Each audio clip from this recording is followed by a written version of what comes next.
우리가 공부할 책을 번역하신 분이십니다. 예, 불타발타라 인도의 성녀입니다.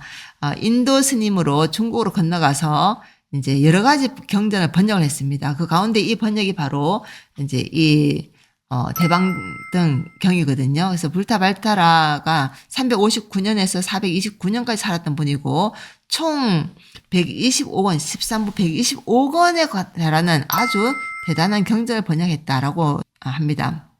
북인도 출생으로서 이제 가필라국 사람으로 이 가족이 북천축국으로 장사하러 갔다가 그 나라로 머물게 되면서 이제 북인도에 살게 됐다라고 했고, 불타발타라는 3살 때 아버지가 돌아가시고, 그리고 5살 때 어머니를 잃게 됩니다.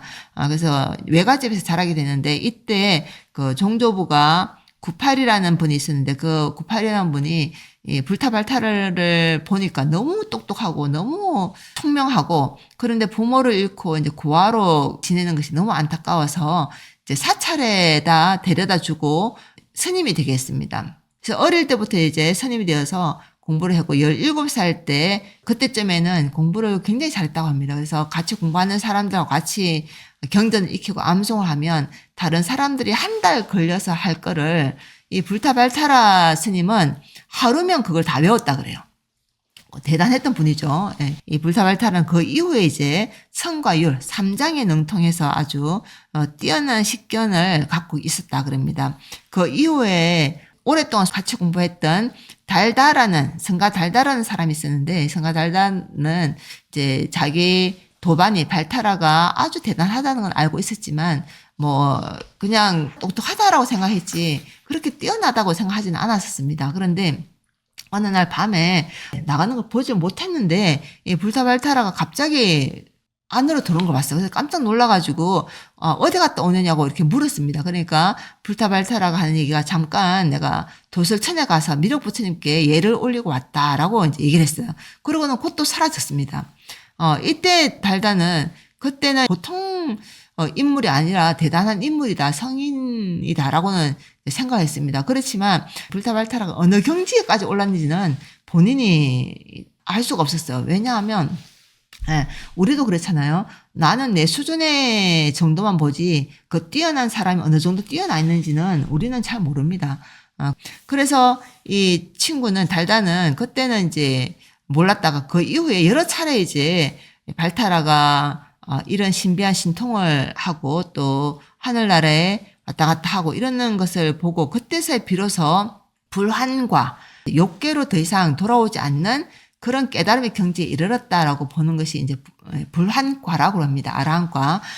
불환과를 정득했으면 그때 이제 알게 됐다라고 나옵니다. 그러니까 불타발타라는 스님이 그냥 번역을 잘한 게 아니라 3장, 경륜론에 가장 뛰어났고 이미 깨달음을 얻은 사람이다라고 봅니다. 그래서 깨달음을 얻었기 때문에 경전을 번역할 때 핵심적으로 그것을 번역해서 이치에 어긋나지 않게 중국어로 번역을 할 수 있었다라고 보는 거죠. 이렇게 이제 발타라가 뛰어난 경지로 뛰어난 식견을 가지고 이렇게 하는 것을 보고 그때 중국 성녀 가운데 지엄이라는 스님이 이제 그 불타발타를 만나게 됩니다. 그래서 이 불타발타라 스님에게 중국으로 같이 가기를 아주 간곡히 청합니다. 대중들에게 작별을 구하고 중국으로 떠나게 됩니다. 이 떠나는 동안에 인도에서 중국까지 가는데 우리 지금은 비행기로 가면 금방이잖아요. 하루면 갔다 오는데 이때만 해도 3년을 갔어요. 이때 온갖 고생을 다 하게 됩니다. 그 사이에 6나라를 경유를 하면서 별의별 일이 다 겪게 되죠.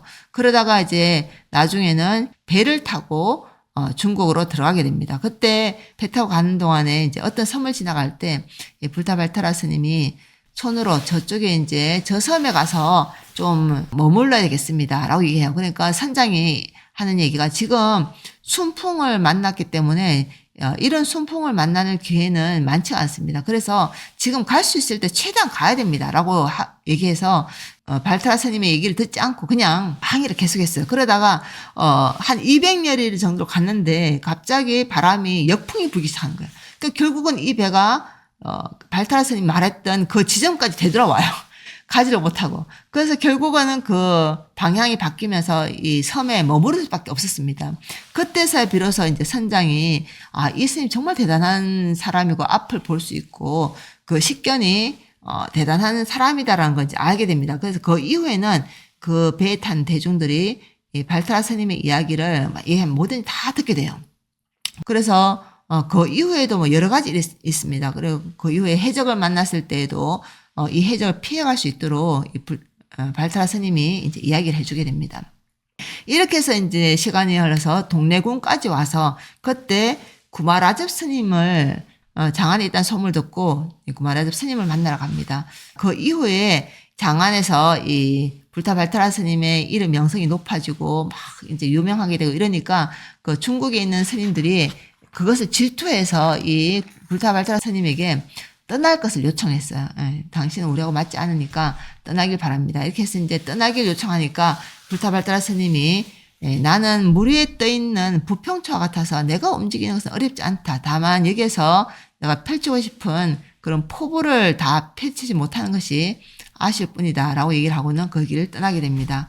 그러니까 그 이후에 뭐 여러 가지 도량사라든지 이런 데 곳에서 경전을 계속 번역합니다. 많은 사람들이 불타 발타라 스님을 찾아오고 만나서 법담을 나누고 또 경전을 번역하면서 이제 71세까지, 향년 71세까지 불천인 법을 펴는데 모든 걸 다 하시고 열반에 들게 됩니다. 이렇게 이제 불타 발타라 스님이 번역한 이제 우리 책을 우리가 공부를 하게 되겠습니다.